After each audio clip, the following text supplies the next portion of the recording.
Sir, आज की जो ये प्रेस कॉन्फ्रेंस प्रेस मीटिंग बुलाई गई है, क्या कुछ मुख्य उद्देश्य है सर? क्या जानकारी देना चाह रहे हैं? सबसे पहले तो आप लोग का हम स्वागत करते हैं इस अंचल कार्यालय में। मेन बात ये था कि अभी कुछ दिनों पहले 26/2/2024 का एक लेटर आया है जो सीधे मेरे डिपार्टमेंट राजस्व एवं भूमि सुधार विभाग का है। उसके तहत कुछ नए प्रावधान लाए गए हैं कि पहले क्या होता था कि जितने भी जमाबंदी रैयत होते थे या जमाबंदी रैयत के फरीकैन होते थे वो ज़मीन बेचते थे, लेकिन अब ये रोक लगा दिया गया कि ज़मीन सिर्फ वही बेच सकते हैं जिसके नाम से ज़मीन है, अर्थात जो जमाबंदी रैयत है वही सिर्फ ज़मीन बेच सकते हैं। या अगर आपको जमीबंदी के जो फरीकैन है, चाहे जितना भी फरीकैन हो, अगर वो ज़मीन बेचना चाहता है तो उसके पहले ही उसको एक वंशावली निर्माण करना होगा और वंशावली निर्माण के पश्चात बंटवारा करना होगा और बंटवारा करने के पश्चात दाखिल कराइए और अपने नाम पे जमाबंदी कायम कीजिए और उसके बाद जो है आप ज़मीन बेच सकते हैं। अगर आपके नाम से जमाबंदी कायम नहीं है तो आप ज़मीन बेच नहीं सकते हैं, रोक लगा दिया गया है।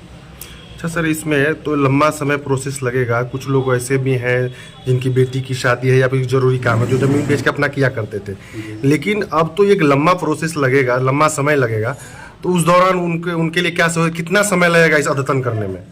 अद्यतन करने में ये डिपेंड आप पे ही करेगा, क्योंकि हम कल से ही इस प्रोग्राम को लॉन्च करने जा रहे हैं। जितने भी मेरे कर्मचारी हैं सब हल्का वार में कल हम एक टाइम निर्धारित कर दिए हैं। उसी टाइम के दौरान में जितनी पंचायत में हल्का कर्मचारी जो बैठेंगे या तो पंचायत सरकार भवन में या निर्धारित स्थान पे वो बैठेंगे, उसका टाइमिंग हम जो निर्धारित कर चुके हैं 10:30 से लेकर शाम 4 बजे तक वो बैठेंगे और आपको वहाँ पे आना है और वहाँ पे वंशावली बनाना है। पहले नंबर पे आपको वंशावली ही बनाना होगा, चाहे अगर दादा के नाम से, परदादा के नाम से, कुछ किसी के नाम से, अगर आपके नाम से नहीं है होल्डिंग या जमाबंदी रैयत नहीं है तो उसके पहले बंटवारा करना होगा। बंटवारा करने से पहले ही हमको जो वंशावली का निर्माण करना होगा और वंशावली निर्माण करने के लिए एक ही प्रोविजन से आपको खुद ही बनाना है।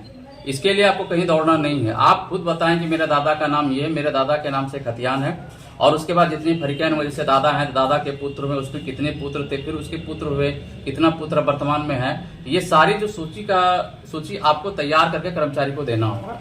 इसका कोई शुल्क भी लगेगा? नहीं, अगर सर कोई शुल्क नहीं, फ्री ऑफ कॉस्ट। सर अगर हम गलत सूचना दें तब मान लीजिए आप मुझे सभी का सिग्नेचर होगा, आप मुझे स्व हस्तांतरित करने के लिए बनाने के लिए दे रहे हैं, तो हम चाहे अब मेरे 2 दादाजी हैं, हम चाहेंगे एक दादाजी को छोड़ देंगे तो उस दौरान तो क्या मेरे नाम पे वो हो जाएगा?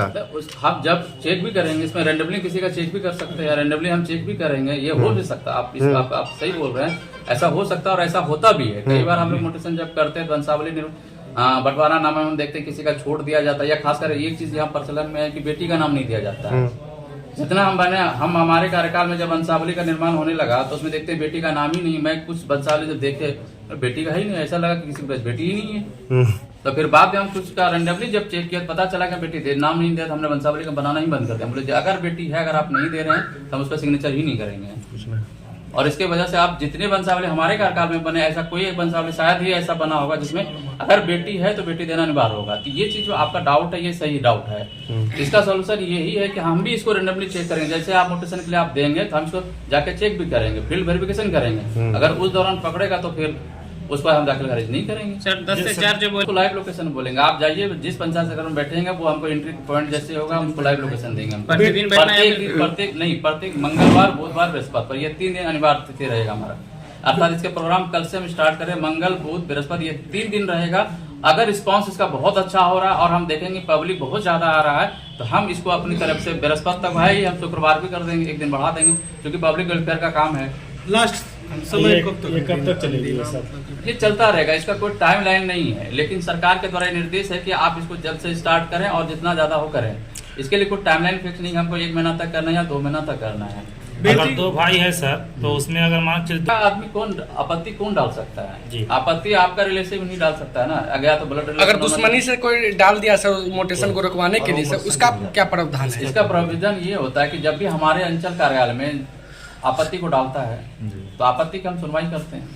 सुनवाई के क्रम में हम उसके जैसे कोई आपत्ति आपने ही डाल दिया, हम आप बताएंगे ना आपत्ति किस आधार पर डाल, आपत्ति कौन डाल सकता है?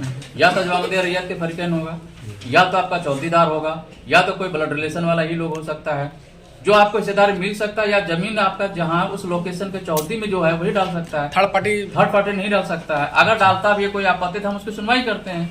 सुनवाई के क्रम में आप राजस्व कागजात डॉक्यूमेंट देंगे ना कि हम इस आधार पे किए, आप बताएंगे हम इसके रिलेशन में हैं, हम इनके चौकीदार, या कई बार बकवास होगा तो हम तो रिजेक्ट मारेंगे। सर एक सवाल और है कि आज की डेट में आपको पता होगा बिहार में जितनी क्राइम्स होते हैं, खासकर बिहार यूपी में, उसमें एक बहुत बड़ा रीजन होता है लैंड इशूज। और लैंड इशू में आज क्या रहा है, जमीन का जो वैल्यू बढ़ता जा रहा है, लोगों के मन में एक लालच होता जा रहा है। अब कई बार क्या होता है कि दादा का बेटा है या और लोग परिजन होता है, कुछ लोग बाहर में होते हैं, तो यहाँ पे जो लोग रहते हैं वो जमीन बेच देते हैं बिना किसी परमिशन का, बिना बंटवारा का बेच देते हैं। और फिर जब किसी बाद में पता चलता है कि मेरा बिना बंटवारा का ही जमीन बेच दिया है, तो उसके बाद में उसको कानूनी लड़ाई लड़ना पड़ता है। उससे बचने के लिए ही ये लाया गया है कि जब तक आप बंटवारानामा नहीं बनाते हैं तब तक आपका जो है म्यूटेशन नहीं होगा। दूसरा एक सूचना है सर, बिना खाता खेसरा लगान रखवा वाले जमाबंदियों को परिमार्जन, तो ये क्या है सर बिना खाता? ये है कि कई बार क्या होता है कि जमाबंदी कायम हो गया तो उसमें हो सकता है खाता खसरा नहीं लिखा हो, या कभी खाता गलत लिखा गया खसरा, तो उसका हम परिमार्जन उसी समय करेंगे, वहीं पे होगा, प्लॉट पे होगा। जी जी। और दूसरा एक सूचना आधार सीडिंग को लेकर है सर, वो क्या कुछ है? आधार सीडिंग बेसिकली ये है एक प्रकार का इन्फॉर्मेशन है, जैसे कि आप बैंक में कोई बैंक अकाउंट खुला लेते हैं, बैंक में किसी प्रकार का कुछ होता है तो आपके मोबाइल पे सूचना आ जाता है। उसी प्रकार ये सूचना है कि अगर कोई जमाबंदी रैयत के अतिरिक्त कोई छेड़छाड़ करेगा तो आपको सूचना मिलेगा।